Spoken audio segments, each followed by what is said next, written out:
চলো বন্ধুরা, দেখো আজকে রাতে কি খাবো। মার মেয়ে ডিম পরোটা নিয়ে চলে এসেছি। তো এটা কেমন করে করেছি তোমাদেরকে বলি।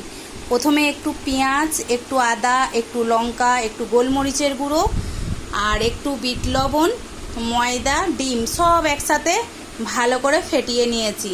তারপরে কড়ার মধ্যে তোমরা চাটুতেও করতে পারো, তো তেল দিয়ে দিয়েছি, সাদা রিফাইন তেল। তার মধ্যে যেমন মোগলাই ভাজে সেইভাবে দিয়ে দিয়েছি। তো দেখো আমি পুরো 2টো ডিম দিয়েছি, তো হেভি সুন্দর খেতে লাগে। তো এটা সুন্দর করে ছাঁকা তেলে ভেজে নিলাম। ভেজে নেওয়ার পরে এই সস দিয়ে সার্ভ করব, আমি আর আমার মেয়ে খাবো।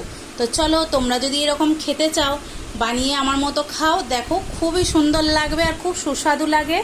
আর এই ময়দা, ডিম, পেঁয়াজ এগুলো তো অনেকের বাড়িতেই সব সময়তেই আমাদের থাকে, তাই না বন্ধুরা? তো চলো এবার খেতে থাকি, তোমরা দেখতে থাকো। টাটা বন্ধুরা, ভিডিওটা যদি ভালো লাগে একটা লাইক, একটা কমেন্ট করে দিও। রাখি বন্ধুরা।